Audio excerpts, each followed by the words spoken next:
ሰላም ጤና ይስጥልኝ ወዳጆቼ። ይህ ሀብታሙ የዩቲዩብ ቻናል ሰብስክራይብ በማድረግ ቤተሰብ ይሁኑ። ይመቻችሁ። ጾም በደልን ማመኛ፣ ጾም እግዚአብሔርን ደጅ መጥኛ፣ ጾም በንስሐ ምክንያት ለኃጢአት መካሻ ጊዜ ካልሆነ ታዲያ ምንድን ነው? እንዲሁ መደበኛ ልማድ፣ እንዲሁ ሰዓት ሲደርስ መብላት፣ እንዲሁ ቀን እየጠበቅን ዓመት ይሄን ማድረግ ሳንመለስ ስንት ጥያቄያችሁ ሳይመለስ ስንት ጾም አለፈ። እግዚአብሔር እንዲለመነን ከፈለጋችሁ፣ እግዚአብሔር እንዲሰማን ከፈለጋችሁ በእነዚህ የጾም ወራት የምር ራሳችንን በእግዚአብሔር ፊት እናዋርድ፣ በንስሐ እናዋርድ፣ ደካማ ነን ብለን እናዋርድ። ኃይል የሌለን ምንኛ ምስኪኖች ነን ብለን እናዋርድ። ደካማውን ምንኛ ረዳኸው ብለን ወደ እግዚአብሔር እናንጋጥ። ምን ኃይል አለ? እስኪ ተመልከቱ እንዴ! ምን የምንከላከልበትና ምን የምንድንበት ጉልበት አለ? ስለምን እየጾማችሁ ነው? ስለምን እየጾምን ነው ወገኖቼ? ጉዳያችን ምንድነው? አሁን የምንጾምበት ስለዚህ ነገር ጾም የምንልበት ጉዳይ አለ ነው? መደበኛ ስለሆነ በየዓመቱ የሚገባ በየዓመቱ የሚወጣ ስለሆነ ብቻ ነው እየተራብን ያለን? ረሃብ ነው የያዝነው? ጾም ነው የያዝነው? ክርስቶስን ለማገልገል እየተራብን ነው ወይስ እንዲሁ ልማድ ስለሆነ ነው? የምር ሱባኤ የምር ጾም እናርገው ካል ከጾማችን ጋር ብዙ ሐዘን ይጠበቅብናል። የምር እግዚአብሔር የሚቀበለው ሱባኤና ጾም እንዲሆን ከፈለግን ማዘን እንጨምርበት፣ ልምድ አናድርገው። የእውነት ጾማችን ከሐዘን ጋር ነው? ሐዘን አለበት ነው? ስለታወጀና መደበኛ ኖርማል ስለሆነ ነው እያሳለፍን ያለ ነው። የምር ምን ጾም ከሆነ ስጋና ቂቤ ወይም አሳ ወይም ምናምንን ብቻ መተው አይደለም፣ የምንወደውን ነገር እንኳን ሳይቀር መተው ነው። ሽሮ ነው ለአንተ ምርጥ፣ እሱንም ጭምርቶ። ለዚህ እኮ ነው እግዚአብሔር ቃል ማለፊያ እንጀራም ጭምር አልበላሁም የሚለው። እውነተኛ ጿሚዎች ማለፊያ ነገርም የላቸው። በዓለም ላይ የመጀመሪያው ቁጥር አንድ አጀንዳ በምግብ ሰብል ራስን መቻል። ምግብ ነው ዋናው ነገር። በልተሃል፣ በልተሻል። ስንት ሰዓት ላይ ትበላለህ? ምን ትበላለህ? የት እንብላ? ወሬው ሁሉ እንብላ ነው። ምግብ ምድር ላይ ምግብ ነው ሁሉም ነገር ወሬው ወገኖቼ። የዓለም መመዘኛ በቀን ስንት ካሎሪ ትበላለህ ነው። በቃ ምግብ ነው፣ ምግብ ነው ጉዳዩ ያለ ወገኖቼ። አያችሁ፣ ከምግብ ሐሳብ በላይ ስትሆኑ ምግብን መርገጥና መናቅ ስትጀምሩ ሀብት ከመናቅ በፊት የሚቀድመው ምግብን መተው ነው። ይሄንን ነው አሁን የምንለማመደው። ይሄንን በጥልቀት የሚለማመድ ሰው ዓለምን ለመናቅ ቅርብ ነው የሚሆነው። ያልኳችሁ እኮ ለዚህ ነው። ዋናው የጾም ጥቅም ለውጥ ነው። እሱስ የህይወት ለውጥ። ተናጋሪዎች ጭምቶች ሲሆኑ ለውጥ ነው። ኃያላን ደካሞች እንደሆኑ ሲያስቡ ለውጥ ነው። ወዲህ ወዲያ የሚሉ ሲወሰኑ ለውጥ ነው። ከትንሿ ነገር ጀምሮ የህይወት ለውጥ በድለናል ብለው ሲያምኑ የሚያመጡት ለውጥ ነው። በዚህ የጾም ወቅት ከአልጋችን ብቻ አይደለም መዋረድ ያለብን፣ ከኃጢአታችንም ጭምር ነው መውረድ ያለብን ወገኖቼ። ራሳችንን የምናዋርድበት፣ በእግዚአብሔር ፊት ዝቅ ዝቅ የምንልበት፣ የምናጎነብስበት፣ ኃይል እንደሌለን ደካሞች እንደሆነ የምናውቅበት፣ በእግዚአብሔር ፊት በእውነት የምንዋረድበት፣ የምንወድቅበት ጾማችን፣ ሱባያችን፣ መራባችን፣ ለውጥ እንዲያመጣ ከፈለግን የምር ማዘን አለብን። በስመ አብ ወወልድ ወመንፈስ ቅዱስ አሃዱ አምላክ አሜን። ክቡር አባታችን መጋቤ ሐዲስ አባ ገብረ ማርያም የገዳማችን የስብከተ ወንጌል ኃላፊ፣ ክቡራን አበው መነኮሳት፣ የተወደድክ ወንድማችን መምህር አንተነህ አበበ፣ የተወደድሽ እህታችን ዘማሪት ፍቅርተ፣ የገዳማችን የአምደ ሃይማኖት ሰንበት ትምህርት ቤት ደቀ መዛሙርት፣ የተወደዳችሁ የእግዚአብሔር ቤተሰቦች፣ የቅዱስ ገብርኤል ወዳጆች እንደምን ሰነበታችሁ? እንደምን አላችሁ? አሜን።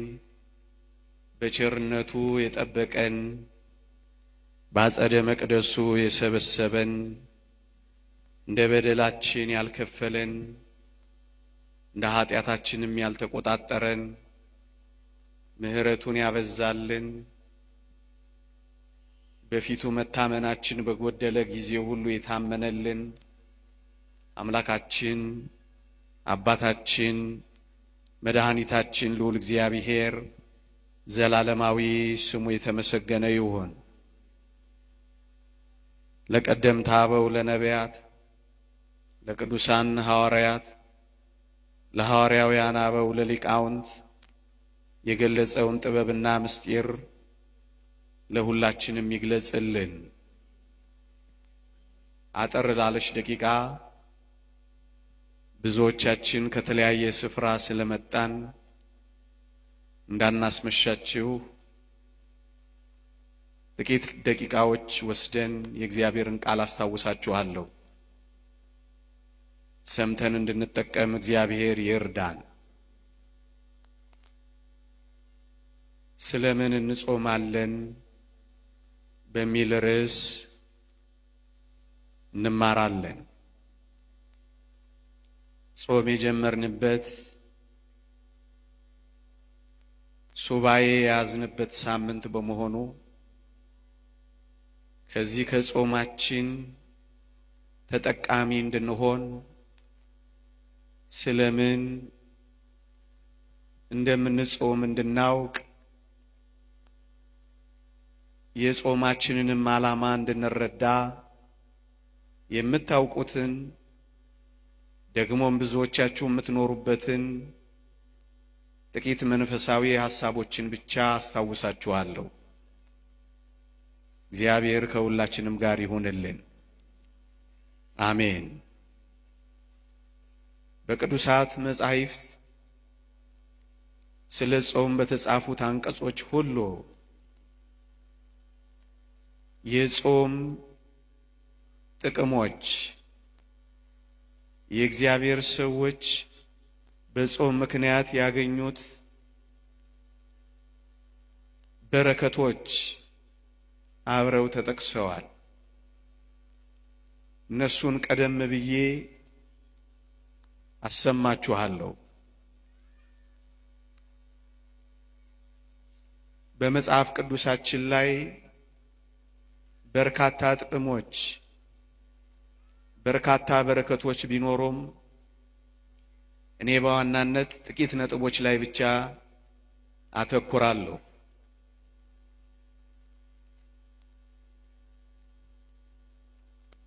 እንደኛ ባለው ዘመን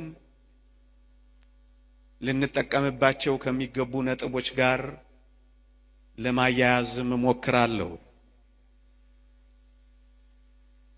የመጀመሪያው ጾም ሐዘንን ለመግለጽ በእግዚአብሔር ፊት ማዘናችንን ለማሳሰብ ይጠቅመናል። ታስታውሱ ከሆነ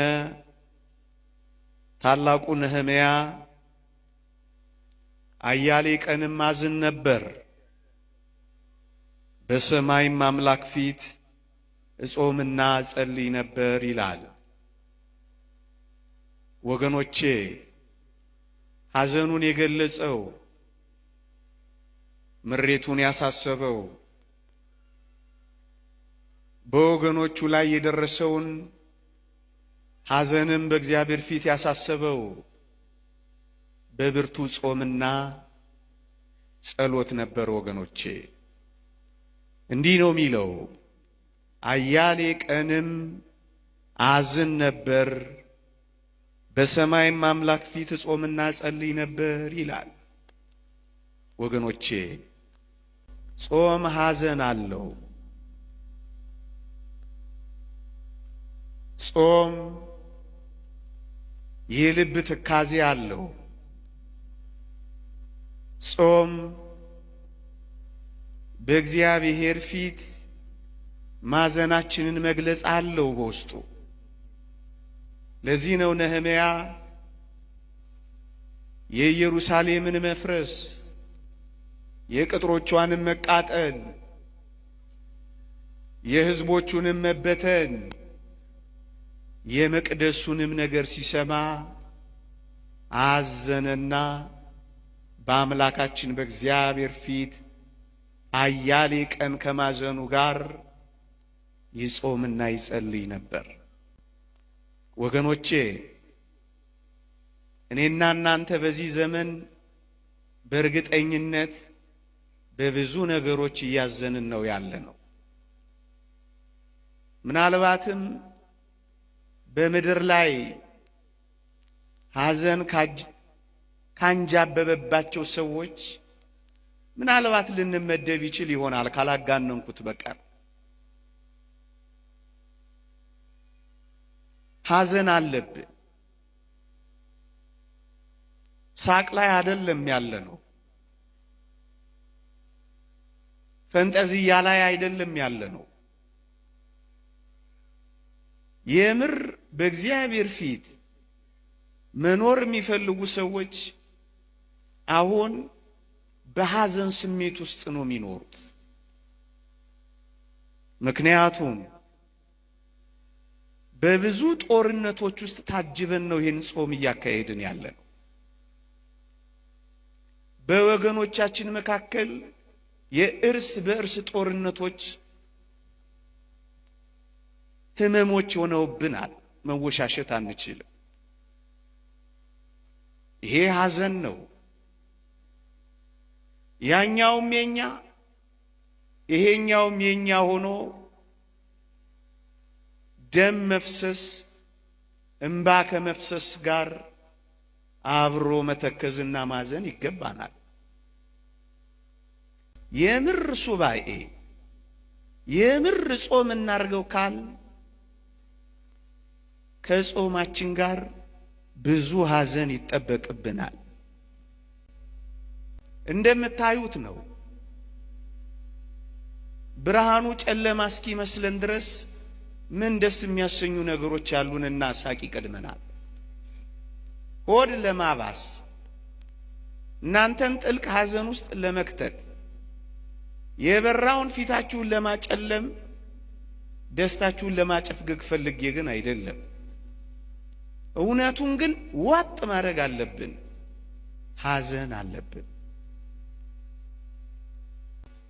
በአደጋ ጣዮች ምክንያት ምስኪኖችና ምንም ያልሆኑ ሰዎች የሞት ዜናቸውን ደጋግመን እንሰማለን። ይህን እንዴት አድርገን ልንክደው እንችላለን? ምንም የለብንም።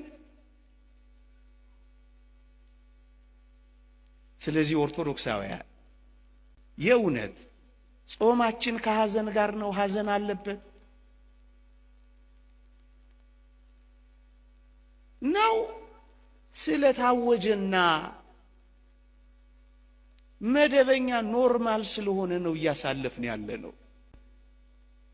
ጾማችን፣ ሱባያችን፣ መራባችን ለውጥ እንዲያመጣ ከፈለግን የምር ማዘን አለብን። በቤተ ክርስቲያናችን መካከል ደስ የሚያሰኙ ነገሮች አንሰማ።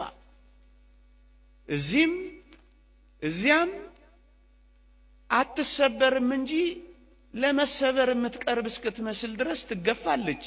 ይሄን መካድ ይቻላል? አይቻልም። ታዲያ የሚያሳዝነን ነገር የለም? እንደውም የሚያስደስተን ነገር ነው የጠፋ የሚመስለው። አንዳንዶች ይሄን ለመካድ ሲሞክሩ እጅግ ያሳፍራል። እኛ እኮ ደስታ ጠልተን አይደለም፣ ሳቅ ጠልተን አይደለም። እውነቱ ግን ሐዘን ነው ያለብን። ብዙ ወጣቶች ከኛ ጋር መኖር እንደማይፈልጉ ታውቃላችሁ። ስደትን እየመረጡ ብዙዎች እዚህ ቅርባችን ኢሚግሬሽን እንደሚሰለፉ ታውቃላችሁ። ምን ይሄን መካካድ ይቻላል?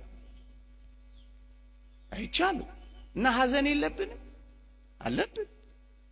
ምኑን አንስተን ምኑን እንተዋዋለን? ታዲያ ይሄን የምር እያዘናችሁ ነው የምትጾሙት? እስኪ በዓላማ ሐዘን አለብን። ይሄንን ሁሉ እያሰብን የገለጽኩትንና ያልገለጽኳቸውን ደግሞም ከቤታችሁ ደግሞም ከኑሯችሁ ደግሞም ከጓዳችሁ ደግሞም አፍንጫችሁ ስር ካሉት ህመሞችና ስቃዮች ቁስሎች ተነስታችሁ ማዘን አይገባል? አያችሁ፣ አያሌ ቀንም አዝን ነበር፣ በሰማይ አምላክ ፊት እጾምና እጸልይ ነበር ይላል። ሳይበሉ ለሚያድሩት፣ መጠጊያተው ለሚንከራተቱት፣ የነገ ተስፋቸውን ጭርምት ኩርምት ብለው ተጠብሰው ለሚያስቡት፣ ለሚቀጥለው ትውልድ ጭምር ማዘን የለብንም? እንግዲያውስ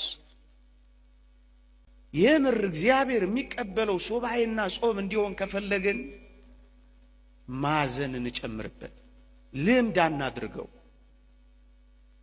አንደኛ። ሁለተኛ፣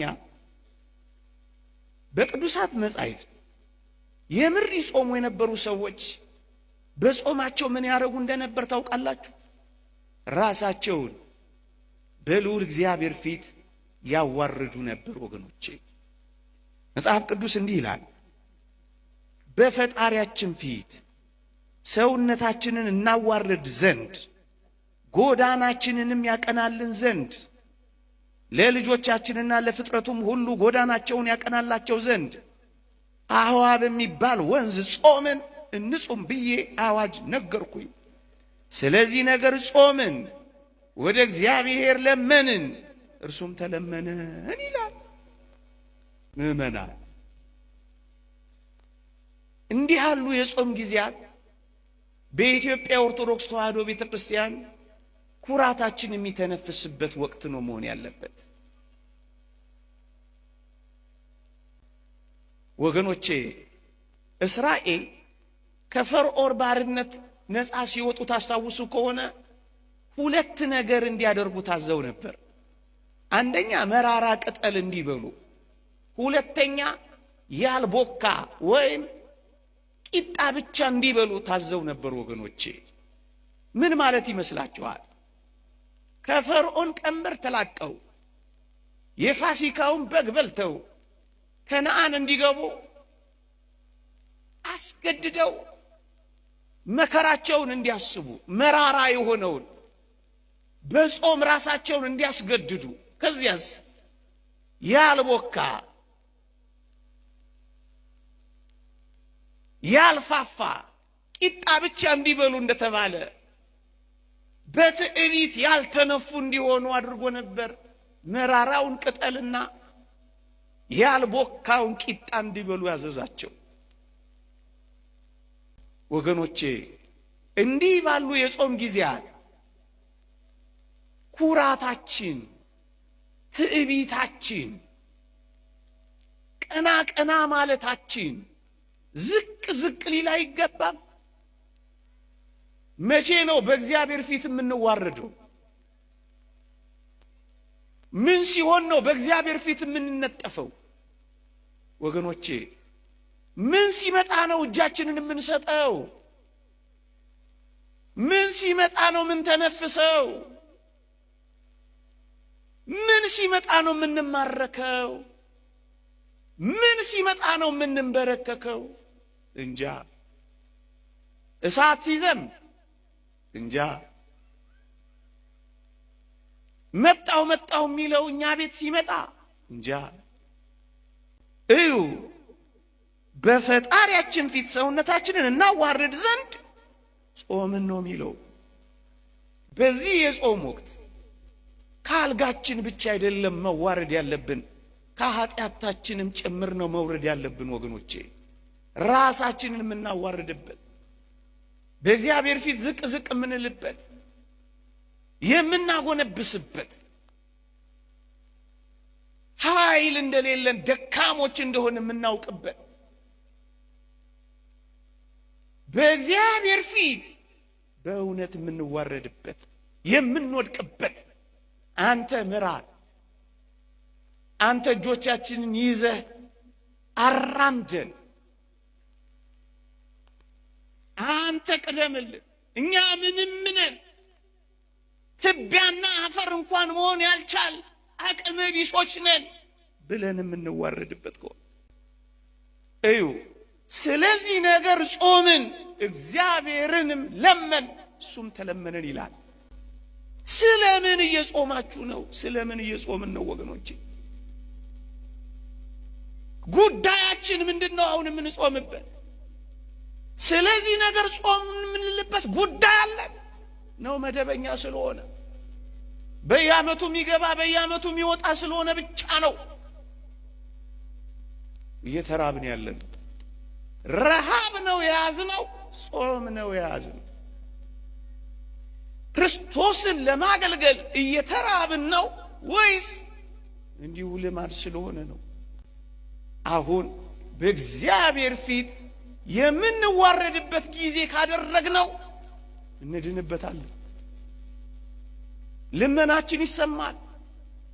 ስለዚህ ነገር ጾምን፣ እግዚአብሔርን ለመንን፣ እርሱም ተለመነን ይላል። እዝራ ነው ይህን የሚለው።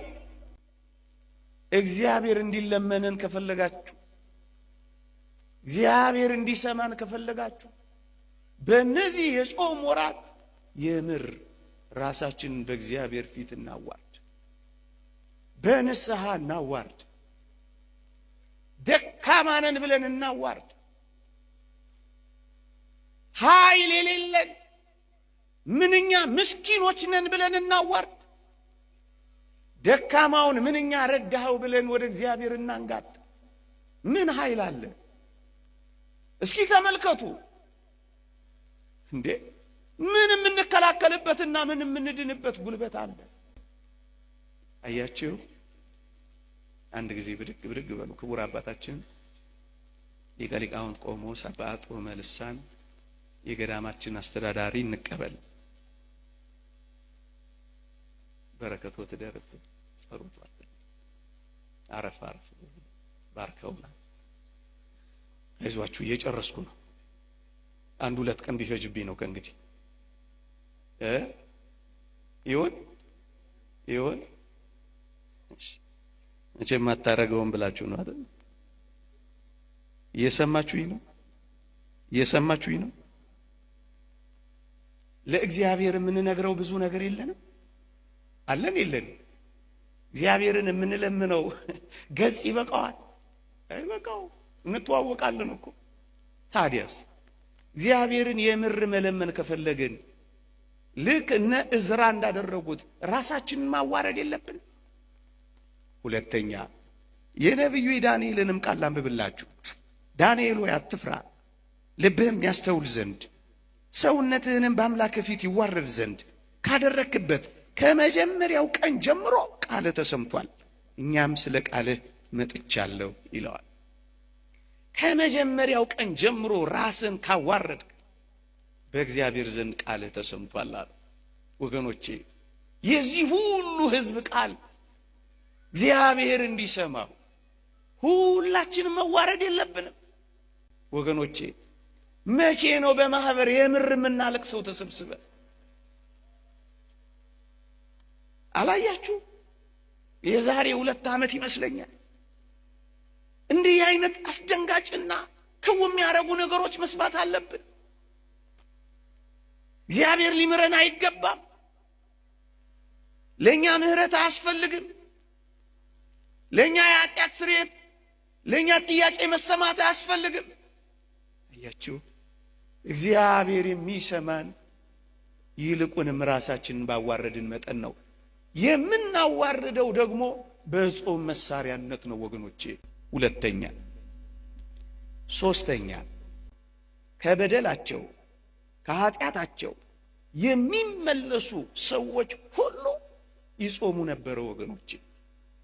አሁን ይህንን ጾም ስንጾም ወገኖቼ በበደል እስራቶች፣ በኃጢአት ትብታቦች፣ በተከፈቱ አንደበቶች፣ በሚናጠቁ እጆች፣ በቆሸሹ ሰውነቶች እነዚህ የአጽዋማት ወራት ወገኖቼ በደላችንን ሳናምን በኃጢአታችን ሳንጸጸት በበደልና በክፋቶች መካከል እየተመላለስን መሰማትን ከወዴት እናገኛለን? ጾም ወደ እግዚአብሔር የመመለሻ በድለናል ብለን በእግዚአብሔር ፊት የምንጠፊያ ጊዜያችንም አይደለም። ስንቶቻችን በንስሐ ሕይወት ገጥመነዋል እንዴ? እንድንሰማ ተቀባይነት እንድናገኝ መንገዱ ይሄ ከሆነ ታዲያ ጾማችን የመመለሻችን እንዲሆን አናደርጋት? በጣም ቀላል። ከእግዚአብሔር ጋር በድለናል ብለን ንስሐ መግባትና መታረቅ ብቻ። እንዲህ ይላል የእግዚአብሔር ቃል፣ ላንብብላችሁ።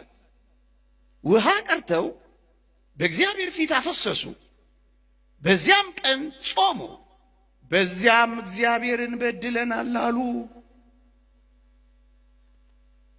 ጾም በደልን ማመኛ፣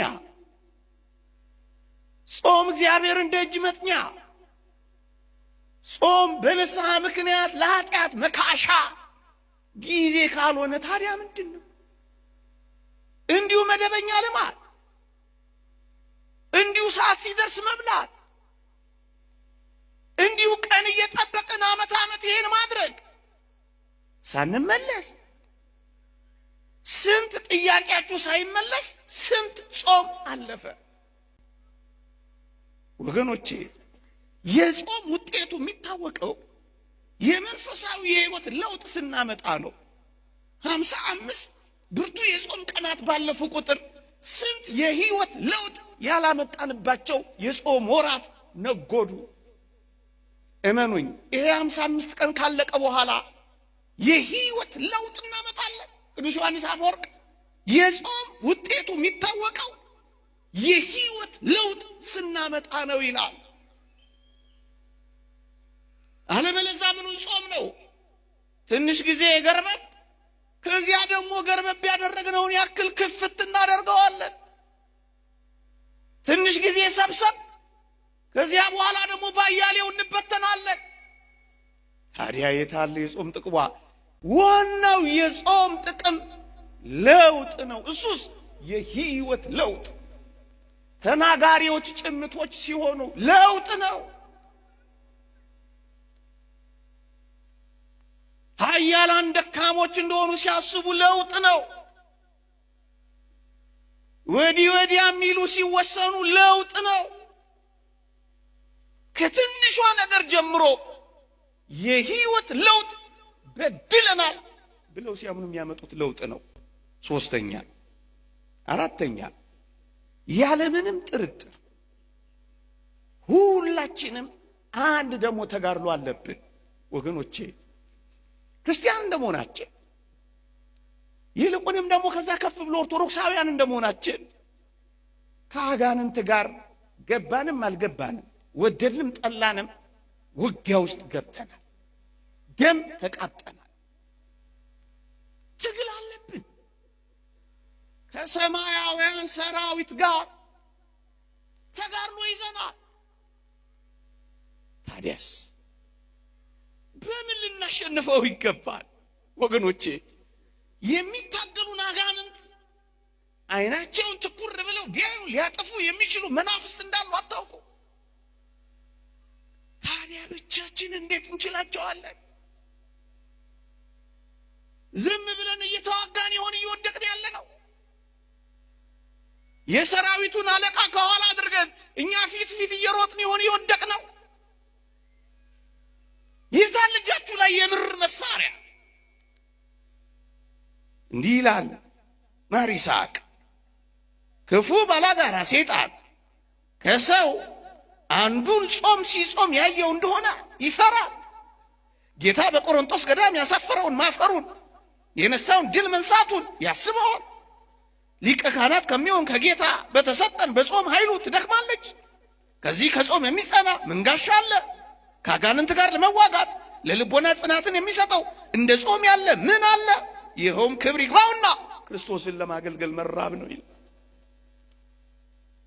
እና በምን ትዋጉታላችሁ? በንጹህ ጾም ካልሆነ እንዴ? ነቢዩ ዳዊትስ ያለውን አልሰማችሁም? አጋንንት ሲያስጨንቁኝ ማቅ ለበስኩ፣ ነፍሴንም በጾም አደከምኳት፣ ጸሎቴም ወደ ብብት የተመለሰ ይላል። አጋንንት ሲያስጨንቁኝ ማቅ ለበስኩ። አጋንንት እየተዋጉን ነው፣ ምንም ጥርጥር የለውም። የጨለማው ገዢ ዓለምን ሊቆጣጠራት እየቀረበ ነው፣ ምንም ጥያቄ የለውም። አንበሳ ሊውጠን በዙሪያችን እየጮኸ ነው፣ ምንም ጥያቄ የለውም። የሰው መስሎን ከሆነ ተሳስተናል። ታዲያስ ከጾም የሚጸና ጋሻ ምን አለ? ለመዋጋት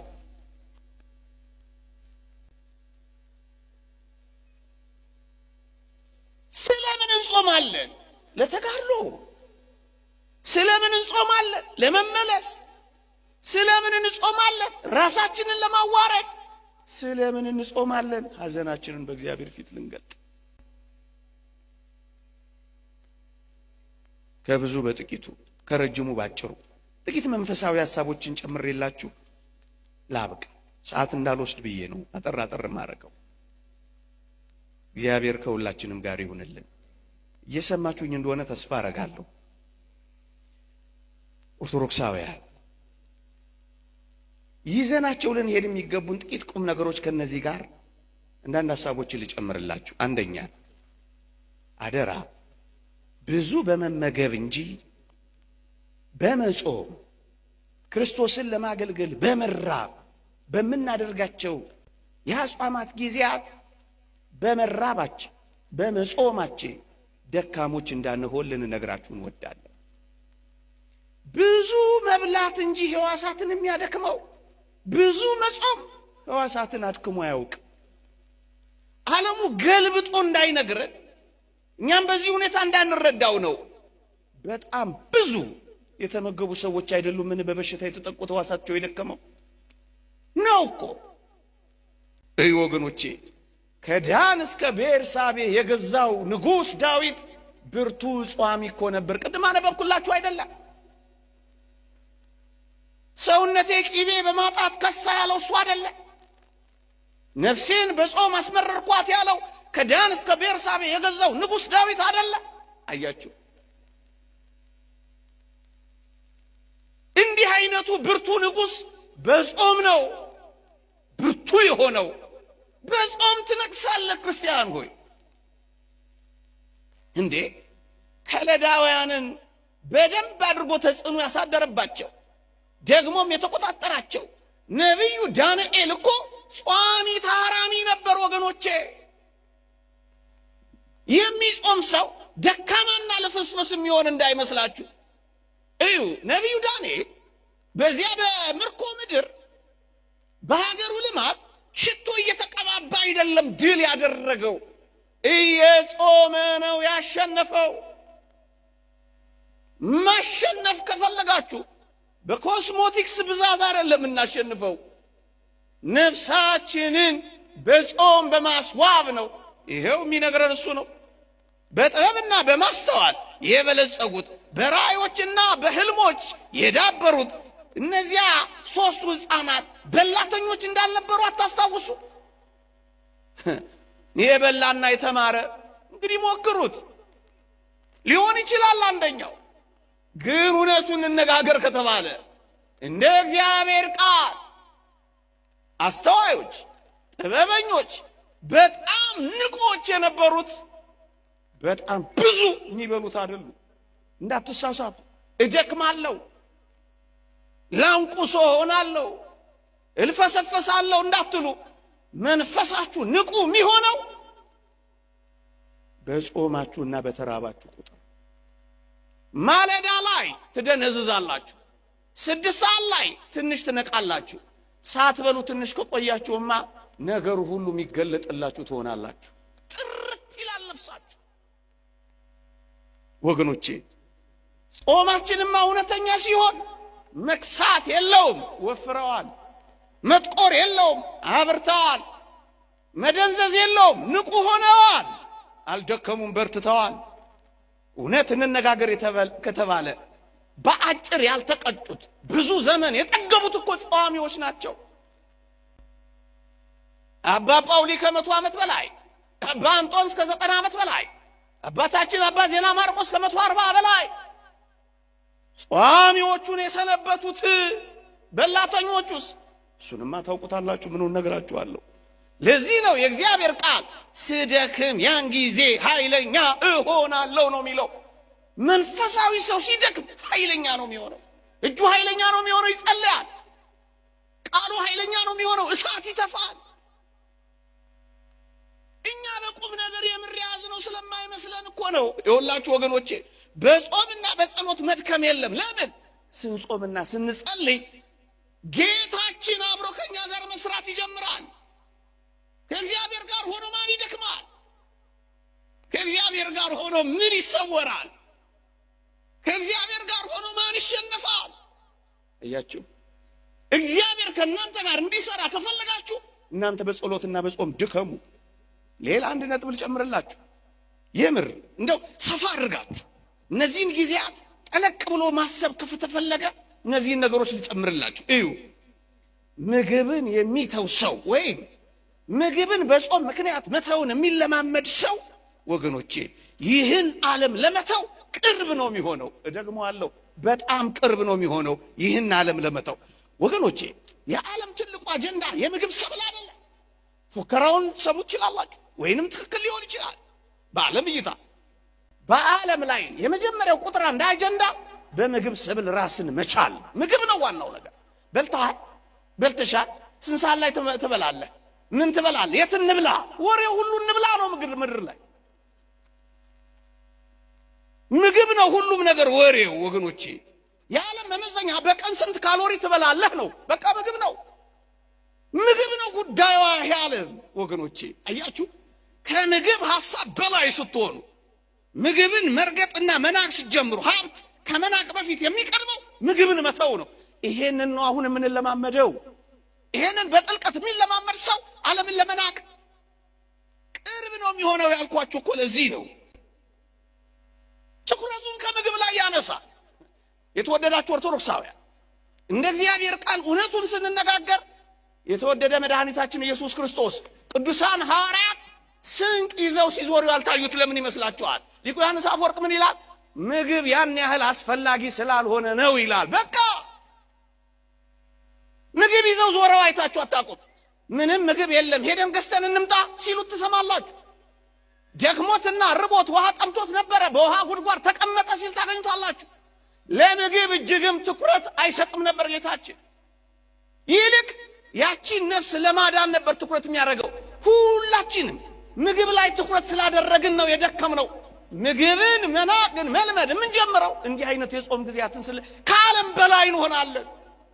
የመንፈስ ልዕልና እናገኛለን፣ ከፍ እንላለን፣ ነፍስን ማስቀደም እንጀምራለን።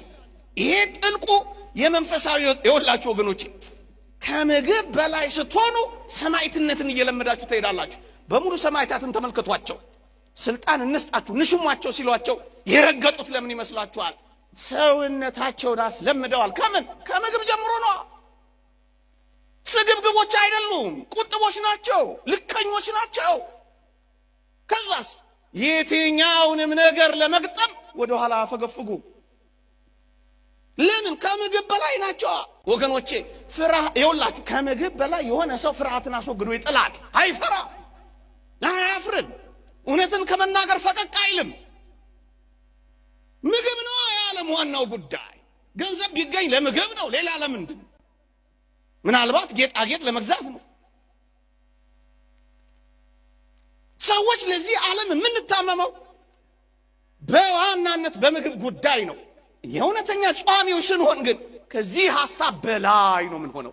ነብዩ ኤልያስንና መጥምቀ መለኮት ቅዱስ ዮሐንስን ተመልከቷቸው። ያኛው አክዓብን ይሄኛው ሄሮድስን ሳይፈሩ የሚገስጹት ለምን እንደነበር ታውቃላችሁ? አይበሉም ነበረ።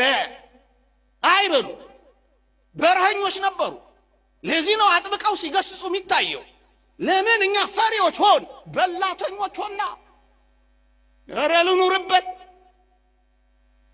አያችሁ የዓለም ተለማማጮች፣ የጉልበቷ ተቀሽዳሾች፣ የማማመለሏ ተንበርካኪዎች ምን ሆነው በበላንና ለምግብ እጅግ ትኩረት በሰጠን መጠን ነው ወገኖቼ። አባቶቻችንም ይሄን ግልጽ በሆነ ቋንቋ አስቀምጠዋል። ምን ይላሉ? ለገንዘብና ለከንቱ ውዳሴ በሞቴ ስሙኝ፣ ለገንዘብና ለከንቱ ውዳሴ የሚያዘነብል ጽኑ የሆነ ፍላጎት ከሌለን ሞትንም ሆነ ድህነትን አንፈራም። ለምንድን ነው ፈሪዎች የሆነው? ድህነትንም ሞትንም ለምንድን ነው ምንፈራው? ለገንዘብና ለከንቱ ውዳሴ ከፍ ያለ ግምት ስለሰጠን ነው። ደግሞ እኮ አጭሩ የምግብ ጣዕሙ የምግብ እይታው በጣም አጭር እንደሆነ ታውቃላችሁ። ለአጭሩ ነው ረጅሙን እየቀየርን ያለ ነው። አጭር ስትል ምን ማለት ነው ካላችሁ እዩ የምግብ እይታው በጣም የሚስበን እኮ ከእጃችን አንስተን አፋችን ውስጥ እስክንከተው ድረስ ነው። እውነት አሰብ ከዛ በኋላ ይታያል ምን ያክል አጭር ነው ከእጅ እስከ አፍ። ጣዕሙማ የበለጠ እኮ በጣም አጭር ነው። ከምን እስከ ምን? ከምላስ እስከ ጉሮሮ እኮ ነው። እንዲህ ላለው ያጭር አጭር ነገር እኮ ነው ዘመናችንን ሁሉ ተጣምቀን ምን ኖረው። በጣም አጭር ነው። ጣዕሙ አጭር ነው። እይታው አጭር ነው። መጎምጀቱ አጭር ነው ወገኖች። እዩ እንደው እውነተኛ ጾምን የምር ምን ጾም ከሆነ ሌላ ሶስተኛ ነጥብ ልጨምርላችሁ። እዩ በጾም የገነባ ነው ቆየት ብለን በጥጋብ አናፈርሰው። ደግሞ አለው ስትጾሙ ውላችሁ የለም ታዲያስ ቆየት ብላችሁ ብዙ በመጥገብና ብዙ በመብላታችሁ በጾም ምክንያት የገነባችሁትን መንፈሳዊ ጸጋ አደራችሁ እንዳታፈርሱት። እና ምን እናድርገው ካላችሁ በልኩና በመጠኑ ተመገቡት። ጾም ማለት ይሄ ነው። አታፍርሱት። ሁለተኛ ከጾም በኋላ ምን እንደምንመገብ እያሰብን ወይም እያመረጥን እስከ ጾም ሰዓት ድረስ የምግብን ሐሳብ ተሸክመ ነው ምን ቆየው። ለምንድን ነው አያችሁ? ምን እንደምንበላ፣ እንዴት እንደምናማርጥ፣ የት እንደምንበላ ገና ከመጀመሪያው ከማለዳው ጀምሮ እስከ ሰዓቱ ድረስ ስናሰላስል ከኖር ምኑን ጾም ነው?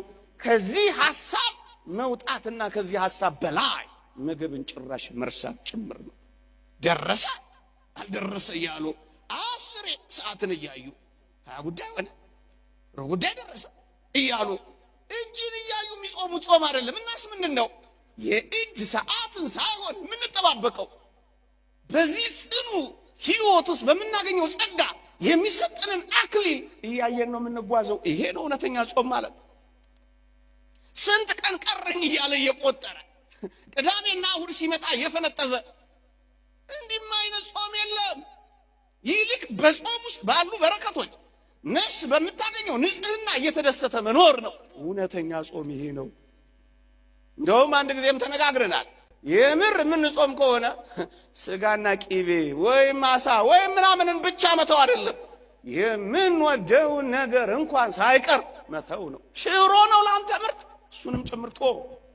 ለዚህ እኮ ነው እግዚአብሔር ቃል ማለፊያ እንጀራም ጭምር አልበላሁም የሚለው። እውነተኛ ጿሚዎች ማለፊያ ነገርም የላቸው። ይሄ በአንድ ጊዜ የሚደረስበት ላይሆን ይችላል፣ ግን አስቡበት። ቀስ በቀስ ትንሽ ነገር እየቀመሱ ነው የሚኖሩት። ጾም ማለፊያ ነገር እንኳን አልቀመስኩም ይላችኋል። ይሄ የምንወደውን ነገር ፌቨራይት የሆነውን ነገር እንኳን መተው ነው። በጣም የሚደንቀው ግን አባቶች አንድ አስደናቂ ምክር ይመክራሉ። ምን ይላሉ? የጾም ሰዓት እንኳን ሲያበቃ አትጣደፍ ይላሉ። አትጣደፍ፣ ከምግቡ በላይ መሆንን አሳይ። እንዴት?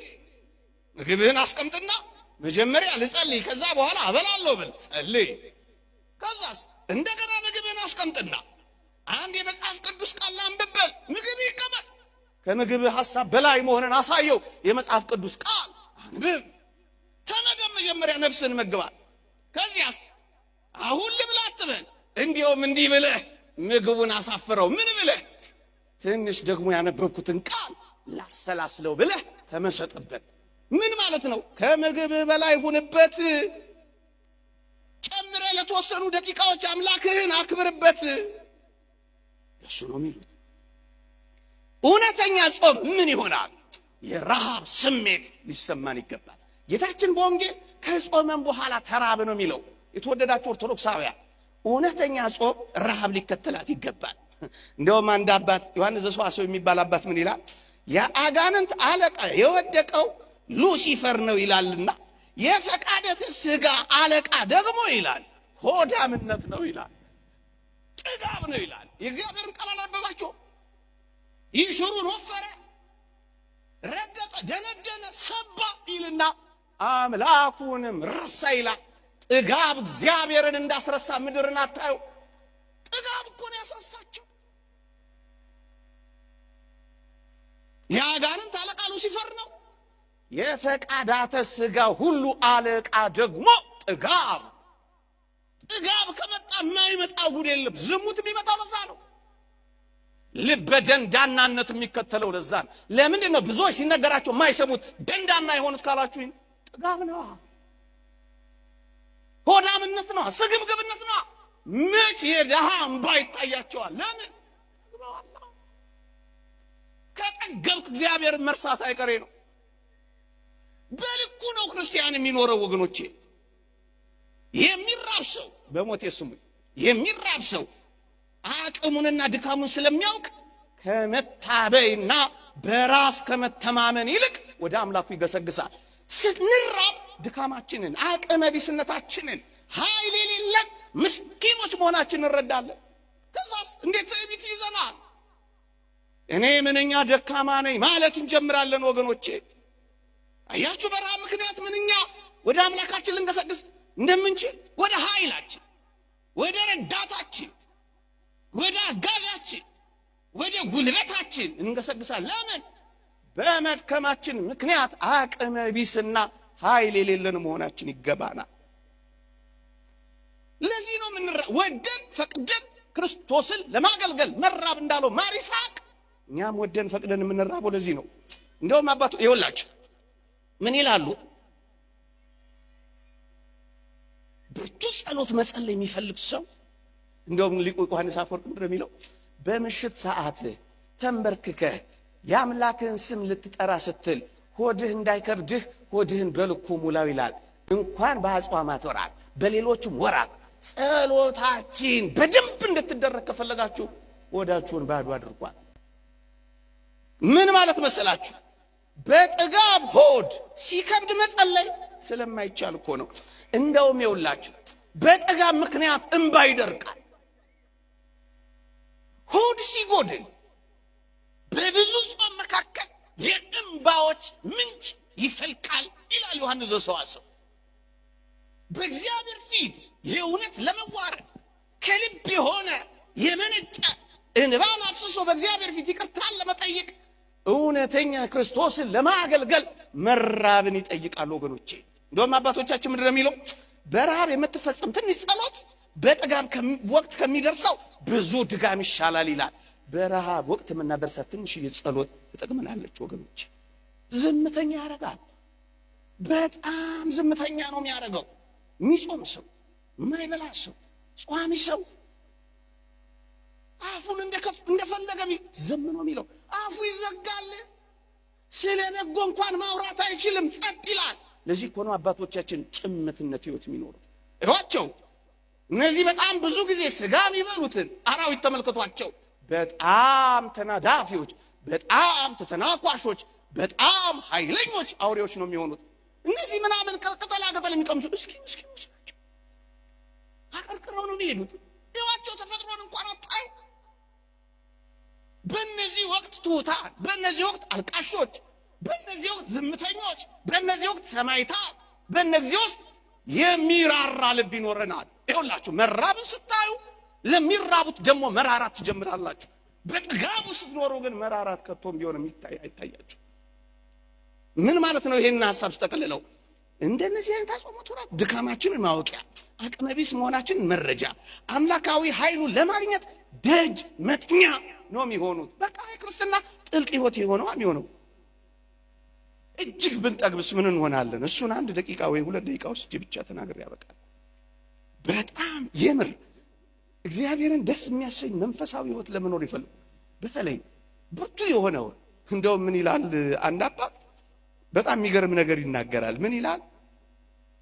ጠግቦ መመገብ ይላል። ይኸውላችሁ ተሞክሮ የተፈተሸ የደጋግ ክርስቲያኖችን የሕይወት ተሞክሮ ነው የምነግራችሁ። ምን የሚል ጠግቦ መመገብ የዝሙት አባቷ ነው ይላል። በዝሙት እንዳትፈተኑ ከፈለጋችሁ ወጣቶች በመጠን ብሉ። 2 ቀን ማክፈል ባችን 1 ቀን አክፈል። 1 ቀን ማክፈል ባችን እስከምትጠግብ ከመብላት ተከልከል የሚሉት እኮ ለዚህ ነው። የዝሙት አባቷ የተለያዩ ምግቦችን ሲበሉ መኖር፣ ተበላ፣ ተጠጣ፣ ተጨፈረ የሚሉት እኮ ለዚህ እኮ ነው። ታዲያ የት ይጠፋል የገባው የወጣው? አየህ አባቷን ነው የምትገለው። ስትጾም ስትጸልይ አባቷን ነው ራሱን የምትቀጠቅጠው። እሱ ማን ነው? ወዳምነትና ስግብግብነት። ከዛስ ዝሙትን ታጠፋዋል። በጾም ደግሞ ሆድን ስታስጨንቀው፣ በጾም የበለጠ እየኖርክ ስትመጣ ደግሞ ንጽህናን ትጎናጸፋለህ። ወገኖች አብዝቶ ከመብላት ሰውነቱን ገጥቶ የሚኖር ሰው ከኃጢአት ይከለከላል ይላል ሃይማኖተ አበው። በእውነት ከኃጢአት ምን ርቅበት እንዲሆን አስበን ልንጾመው ይገባል። ከኃጢአት ገተን ለመኖር ወገኖቼ፣ ከኃጢአት ገተን ለመኖር አንድ ምሳሌ ብቻ መስዬላችሁ አበቃለሁ። ያልኩትን ሰዓት ለመጠበቅ አብዝቶ የሚመገብ ሰው ወይም አብዝቶ የሚመገብ ሰውነት ስራው በአነዋወሩ ወይም በሰውነቱ ውስጥ በደረቅ እንጨት ውስጥ እንዳለ ነው ይላል አንድ አባት። የእንጨት ብዛት እሳትን እንዳያበዛው እንደዚሁም ልዩ ልዩ የሚሆኑ ምግቦችን መለዋወጥ ዝሙትን ያበዛዋል ይላል። እሳት እንደመልቀቅ ነው ይላል። በሞቴ እሳት እየለቀቅንበት እኮ ነው። እንጨት ከበዛ እሳቱ እንደሚበዛ በጣም ምግብ ከበዛ ዝሙት የሚበዛ። ታዲያ ባንፈተን ነው የሚገርመን። እንደዚህ እየበላን እየጠጣን ታዲያ ምን እናድርግ? በልኩና በመጠኑ ነዋ። እንደውም አንድ አባቴን በተመለከተ ሆዱን የሚንከባከብና መንፈሰ ዝሙትን ድል ለመንሳት ተስፋ የሚያደርግ ሰው እሳትን በዘይት ለማጥፋት የሚሞክር ሞኝ ሰውን ይመስላል ይላል። እንዲያ ነው ነገሩ። ለምን እንጾማለን? ሐዘናችንን እንግለጥበት፣ በእግዚአብሔር ፊት እንዋረድበት፣ ልመናችንን የሚሰማበት እናደርግበት፣ ከአጋንንት ጋር እንታገልበት፣ ጥልቅ የሆነ ሰማዕታትን እንልመድበት፣ ዓለምንና ምኞቷን እንናቅበት፣ ከምግብ ሐሳብ በላይ ሆነን ዓለምን ለመተው እንንደርደርበት። ወገኖች ጥልቅ የሆኑ መንፈሳዊ ሐሳቦችን እንፈጽምበት። ይቆየን። ያስተማረን የመከረን አምላካችን እግዚአብሔር ክብርና ምስጋና ይግባው። በረከት ረድኤቱን ድል መንሳቱን ያጎናጽፈን። ለኢትዮጵያ ሀገራችን ለተዋሕዶ ሃይማኖታችን በእነዚህ በጾም ወራት በረከት ረድኤት ያምጣልን። አሜን።